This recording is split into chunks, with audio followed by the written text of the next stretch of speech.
Good morning, praise the lord. ઈશ્વરનો આભાર માનતા આવો આજનું વચન જોઈએ અને આજના વચન દ્વારા ફરી એકવાર નવા દિવસની શરૂઆત કરીએ. પ્રભુનો આભાર માનતા પ્રભુનું વચન કહે છે, ચાકરની ચાળી તેના સેંઠ આગળ ન કર, રખેને તે તને સાપ દે ને તું દોષ પાત્ર ઠરે. નીતિવચનોનું પુસ્તક તેનો 30મો અધ્યાય અને 10મી કલમ. આજનો વિચાર. ખ્રિસ્તમાં અતિ પ્રિયવાલા મિત્રો, પ્રભુ ઈસુ ખ્રિસ્તના પ્રિય અને મધુર નામમાં આપ સર્વને સવારની ફરીને એકવાર પ્રેમભરી સલામ. વખતસર બોલવું, ઓછું ને કામ પૂરતું બોલવું, પ્રસંગ અનુસાર બોલવું અને જ્યાં ઉચિત તથા યોગ્ય હોય ત્યાં બોલવું એ માણસની ગુણે ને જ્ઞાન, બુદ્ધિ, ડહાપણ, શાણપણ દર્શાવે છે. જ્યારે વગર વિચાર્યું બોલનાર, ઉતાવળે બોલનાર, બકબક કરનાર પોતાની મૂર્ખતા, અજ્ઞાનતા અને બુદ્ધિના અભાવનું પ્રદર્શન કરે છે. ચાળી કરનાર એ ચાળિયા માણસો પણ જ્યાં જરૂર જ નથી અને જેનો કોઈ મતલબ જ નથી ત્યાં બોલી અથવા ચાળી કરી નાહક કોઈ નાની વ્યક્તિનું અહિત થાય એવું મૂર્ખતાભર્યું કૃત્ય કરે છે. ને એવા ચાળી કરનાર ચાળિયાની તાકાત માત્ર નાના અથવા નાના એવા અને જે બિચારા કંઈ બોલી ન શકે, વિરોધ ન કરી શકે, પ્રતિકાર ન કરી શકે એવા નાના, ગરીબ, દબાયેલા, કચડાયેલા અને શોષણનો ભોગ બનેલા માટે જ ચાળી કરવાનું કામ કરશે.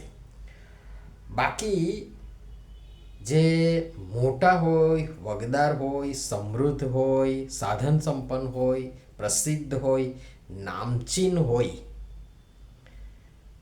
એવા જે મચ્છરને ગાળી આખા ઊંટને ગળી જશે તો પણ એવાઓની વિરુદ્ધ આવા ચાળી કરનારા ચાળિયા લોકો હરપ સુદ્ધા ઉચ્ચારશે નહીં. પણ ત્યાં પેલા જે વચનોમાં આપણે ઘણું બધું જોયું છે એવા સ્વાદિષ્ટ કોળિયા જેવા શબ્દો જે સીધા પેટના અભ્યંતરમાં ઉતરી જાય, પેલા મીઠા મીઠા બોલ કે ખુશામત કરનારા શબ્દો હશે. ત્યાં મીઠા મીઠા બોલ અને ખુશામત કરનારા શબ્દો હશે. ત્યાં પટામણા હોઠ અને દુષ્ટ, કપટી, છળ કરનારું હૃદય અને તેના શબ્દો હશે. ત્યાં પાયમાલી નોતરનાર ખુશામતીયું મોં હશે અને જૂઠી જીભ હશે. કારણ કે ત્યાં કંઈક મળશે, કંઈક જગીક લાભ મળશે એવી આશા તેઓને હોય છે. અને માટે વચન શું કહે છે? 29મા અધ્યાયની 19મી કલમ. એકલા શબ્દોથી ચાકરને શિક્ષા લાગતી નથી. જો કે તે સમજશે તો પણ તે ગણકારશે નહીં. ચાકરને કોઈ ફેર નહીં પડે. હા, કદાચ તે બાપડો થોડો સમય હેરાન થશે, କିନ୍ତୁ તેની ચાળી કરનાર પછી દોષપાત્ર ઠરશે. આજના વચનમાં પણ કહે છે કે રખેને તે સાપ દે ને તું દોષપાત્ર ઠરે. વળી એવા ચાળી કરનાર ચાળિયા માટે આગળ આપણે એક વચન જોઈ ચૂક્યા છે. ફરીથી યાદ અપાવું, અને તે તો છે 20મા અધ્યાયની 19મી કલમ. જે ચાળિયા તરીકે અહીં તહીં ભટકે છે તે ગુપ્ત વાતો પ્રગટ કરે છે.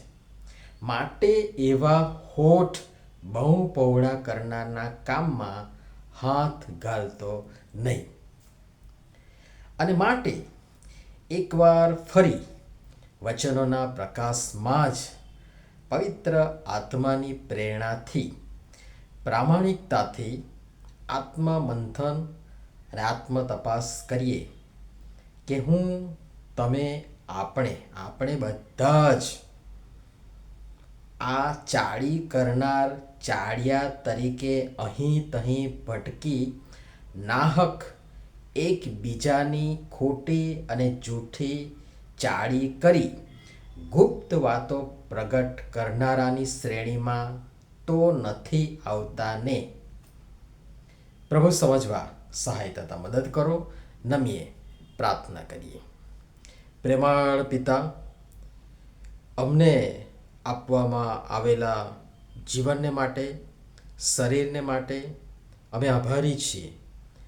અમારા દરેક અંગોનો યોગ્ય રીતે, યોગ્ય દિશામાં ઉપયોગ કરીએ અને ખાસ કરીને અમારા મોં, મોઢા, જીભ અને હોઠોનો એકબીજા માટે ચાળી કરનારા તરીકે ચાળી કરી દુરુપયોગ ન કરીએ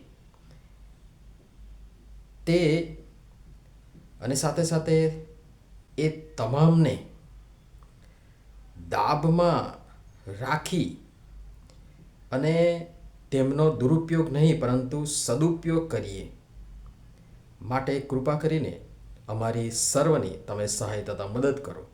પ્રભુ ઈસુના નામમાં આમેન. ધન્યવાદ.